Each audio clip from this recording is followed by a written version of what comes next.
जय श्री राम दोस्तों। तो फाइनली अब पश्चिम बंगाल में बीजेपी की सरकार बन रही है, जो कि 206 वोटों से जीत गई है पश्चिम बंगाल।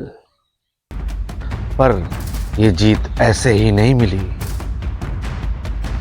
तो आज हम इसी जीत का ही विश्लेषण करने जा रहे हैं।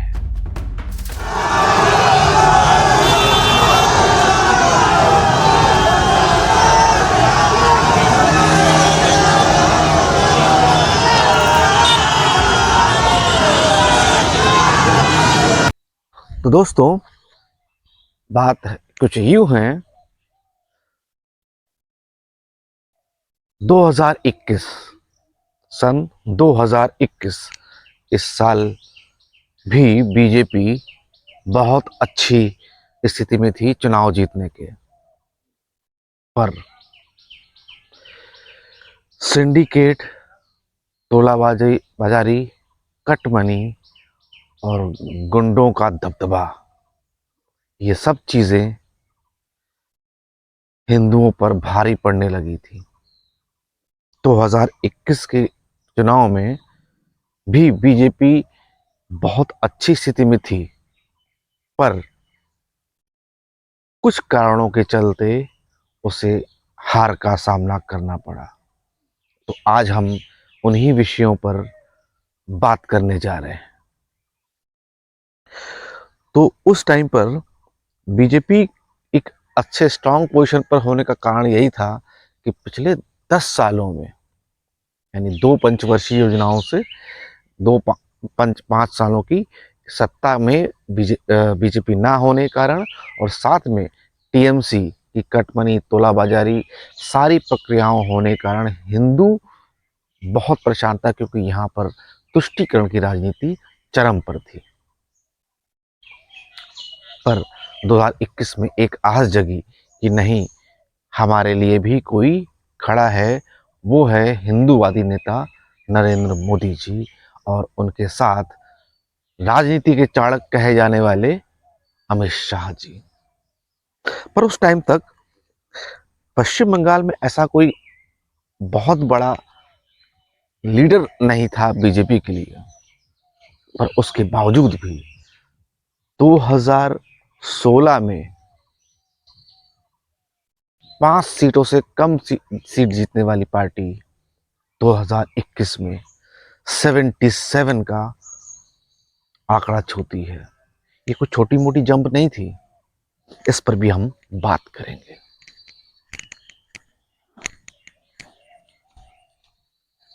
तो दोस्तों, हुआ यूं, 2021 से चुनाव से कुछ समय पहले, संभवतः 1 या 2 साल पहले, एक लीडर जो ममता बनर्जी के बहुत क्लोज था, नाम था शुभेंदु अधिकारी। उन्होंने जब ये देखा कि तुष्टीकरण की राजनीति चरम पर है, वो हिंदू होने के बावजूद भी उन्हें हिंदुओं के खिलाफ काम करना पड़ रहा था। वहां से उदय होता है एक कैरेक्टर का, एक इंसान का, एक लीडर का, जो आगे चल के बीजेपी यानी भारतीय जनता पार्टी के लिए जीत का सबसे बड़ा कारण बनने वाला था। उनका संसदीय क्षेत्र और चुनाव क्षण लड़ने का क्षेत्र था नंदीग्राम। 2021 से कुछ सालों पहले उन्होंने बीजेपी को ज्वाइन किया, एक महत्वपूर्ण पद त्यागते हुए भी, क्योंकि जनरली ऐसा देखा नहीं जाता है कि कोई भी इंसान एक महत्वपूर्ण पद छोड़कर दूसरी अपोजिशन पार्टी को ज्वाइन करे, पर ऐसा हुआ। उस टाइम पर शुभेंदु अधिकारी जब इलेक्शन लड़ने के सामने आते हैं 2021 में, तो अपने ग्राम नंदीग्राम से चुनाव लड़ते हैं, और उनके सामने था वो प्रत्याशी जो सिटिंग चीफ मिनिस्टर थी, जो की थी ममता बनर्जी। ज़्यादातर लोगों को ये मानना था उस टाइम पर कि वहाँ से शुभेंदु अधिकारी कभी जीत नहीं पाएंगे, क्योंकि हालांकि उनका ये ग्राम था, उनका गांव था, बट स्टिल उनके पास यानी ममता बनर्जी के पास जो पावर्स थी, जो सिंडिकेट था, उसका कोई तोड़ नहीं है। ये खुद शुभेंदु अधिकारी भी जानते हैं। पर शुभेंदु अधिकारी की मेहनत रंग लाई और 2021 में उन्होंने नंदीग्राम से खुद टीएमसी चीफ ममता बनर्जी को हराया। पर क्योंकि पश्चिम बंगाल का इलेक्शन का इतिहास ही कुछ ऐसा रहा है कि यहाँ पर इलेक्शन में pre polls violence, poll violence and post poll violence, यानी चुनाव से पहले की हिंसा, चुनाव में होने वाली हिंसा और चुनाव के बाद होने वाली हिंसा, तीनों ही बहुत बड़ा फैक्टर रहती है यहाँ के इलेक्शन को प्रभावित करने के लिए। यहाँ पर गौर करने वाली बात यह है, प्री पोल वायलेंस क्या होता है, यानी चुनाव से पहले की हिंसा क्या होती है। चुनाव के पहले हिंसा इस कदर होती है कि टीएमसी के गुंडे गांव गांव में घूमकर एक एक घर में जा जाकर जो गरीब तबके के, जो कमजोर तबके के, पिछड़े दलित वर्ग के या आदिवासी समाज से आने वाले परिवारों के घर में घुस घुस कर उनको धमकाया जाता था, धमकाकर उनसे टीएमसी को वोट करने के लिए कहा जाता था, और नहीं ना करने पर उनके साथ मारपीट या उससे बड़ी घटनाएं भी की जाती थी। अब इसका सीधा सा फर्क ये था कि लोगों ने अपने मुंह को बंद कर लिया। वो जब भी वो लोग आते उनको हाँ में हाँ मिलाना चालू कर दिया, क्योंकि 2021 तक ये आबादी, हिंदुओं की एक बड़ी आबादी टीएमसी से चिटक चुका था, और ये बात ममता बनर्जी को भी अच्छे से पता थी। पर अब बात करते हैं पोल वायलेंस की, यानी जब चुनाव होते हैं उस दौरान होने वाली हिंसा की। चुनाव जब होते हैं तो इन्होंने सिंडिकेट का दायरा इतना बढ़ा लिया, बेईमानी करके इलेक्शन जीतने का तरीका इनके अटूट, इन्होंने पीएचडी प्राप्त कर रखी थी। ये लोग करते क्या थे, ईवीएम के ऊपर सेंट लगाते थे, यानी अगर आपने और किसी बटन को प्रेस किया है टीएमसी के अलावा, तो आपकी उंगली से वो गंध नहीं आएगी, और बाहर बैठा उसका एजेंट आपके हाथ को स्मेल करता था और उसको नोट करता था। एक तो ये इंफॉर्मेशन कलेक्ट करना किसने बीजेपी को टीएमसी को वोट नहीं दिया। दूसरा, जो परिवार ऐसा समझ में आते थे कि ये लोग बीजेपी को या अदर पार्टी को वोट देने वाले हैं, उनके घर में पहले से ही हिंसा करने लगना, जिससे उनके घर के लोग इलेक्शन या वोट कास्ट करने ना जाएं। तो ये सिंडिकेट भी चला, कारगर था। अब उसके बाद आता है पोस्ट पोल्स वायलेंस, यानी चुनाव के बाद होने वाली हिंसा। पिछले एक दो इलेक्शन वो जीत चुके थे, उसके बाद उन्होंने जो किया, उनके गुंडों ने जो किया, वो सबके सामने उजागर था। कई सैकड़ों बीजेपी कार्यकर्ताओं को जिंदा जला दिया गया, काट दिया गया, या फिर रस्सी से टांग कर फांसी चढ़ा दिया गया। तो यहां से 2021 का इलेक्शन इंटरेस्टिंग इसलिए हो जाता है, इन सब के बावजूद भी, यानी pre poll, poll and post poll, चुनाव से पहले की चुनावी हिंसा और चुनाव के बाद की हिंसा, तीनों होने के बावजूद भी हिंदू वोटरों ने जम के बीजेपी को वोट किया। और इसी कारण से 3 या 4 सीट से लेकर 77 तक की जंप लगाई और यहाँ तक कि सिटिंग सीएम ममता बनर्जी भी शुभेंदु अधिकारी से नंदीग्राम में हार गए।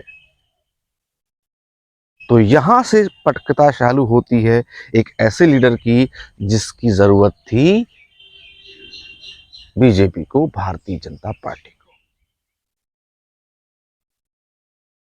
तो दोस्तों 2000 का इलेक्शन कई मायनों में आधार माना जाता है 2026 के इस इलेक्शन के रिजल्ट का। यहां से उदय होता है एक लीडर का जो बीजेपी के लिए बहुत आवश्यक था। नाम था शुभेंदु अधिकारी। उस टाइम तक बीजेपी का जो कैडर था वो मिस्टर दिलीप घोष के अंडर पे काम करता था, पर इनके ममता बनर्जी को हराने के बाद इनको एक लीडर का दर्जा प्राप्त होने लगा। पर पोस्ट पोल वायलेंस इतना खतरनाक था 2021 के बाद का कि 200 से अधिक बीजेपी कर्मियों को या फिर जला दिया गया, मार दिया गया, काट दिया गया या फिर फांसी से लटका दिया गया बीच चौराहे पर। ऐसे बहुत सारी घटनाएं तो सामने आई, पर बहुत सारी घटनाएं छुप भी गईं। तो ये आंकड़ा सरकारी आंकड़ा है, रियल में ऐसा माना जाता है ये हजारों पार है। इतना हिंदू डर गया उस टाइम पर कि अब हिंदू ने बोलना बिल्कुल बंद कर दिया और वेट करने लगा कि अगला इलेक्शन कब होगा। पर फिर वही बात, हिंदू वोट तो करने को राजी है, पर कहीं ना कहीं सुरक्षा की कमी थी। वो अपने आप को सिक्योर महसूस नहीं कर पा रहा था कि अगर किसी भी कारण से बीजेपी नहीं जीतती है या टीएमसी नहीं हारती है तो दोबारा से वही सारा प्रक्रम उनके साथ दोहराया जाएगा। और ये बहुत बड़ा मेजर फैक्टर है कि वोटिंग परसेंटेज डाउन जाने का।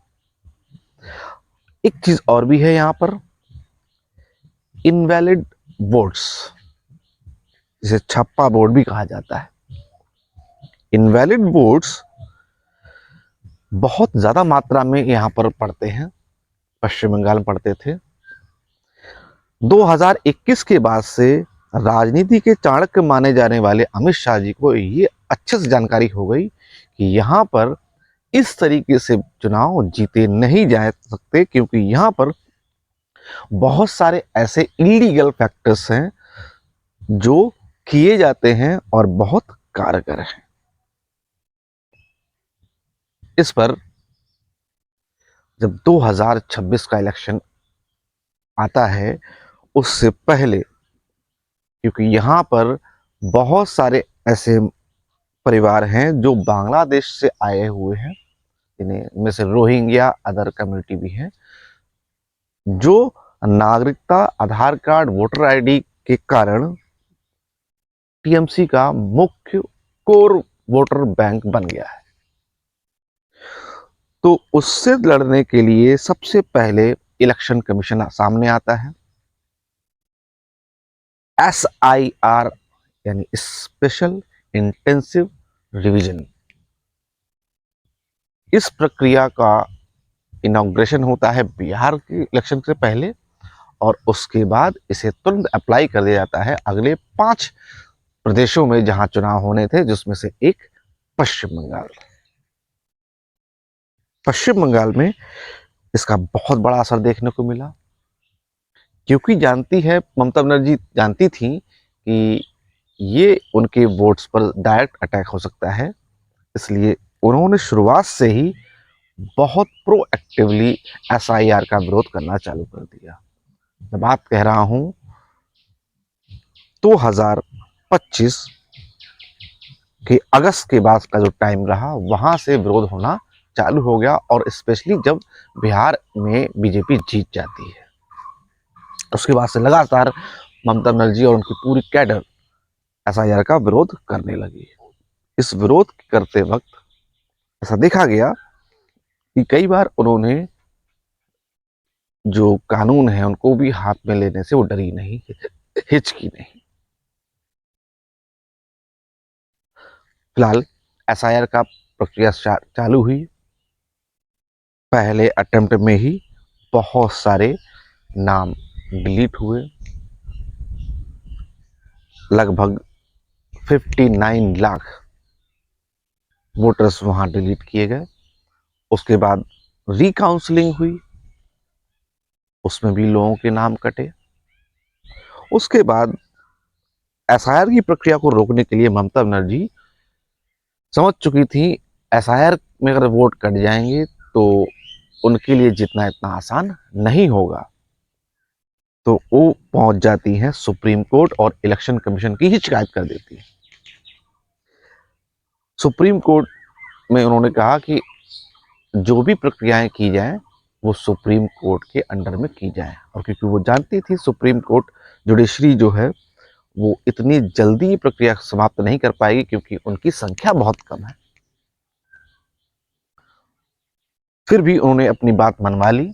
सुप्रीम कोर्ट ने ऑर्डर किया कि हाई कोर्ट के जजेस के अंडर में ये सुपरविजन होगा, और ये हुआ भी। जब मेन लिस्ट प्रकाशित हो गई उसके बाद तुरंत ही जो होली आती है, होली के तुरंत बाद संभवतः 11 या 12 मार्च के आसपास इलेक्शन डेट अनाउंस हो गए थे। तब भी एसआईआर की प्रक्रिया चल रही थी। लगातार उसके बाद भी नाम काटे गए और लगभग 30 लाख के आसपास वहां पर भी वोट काटे गए।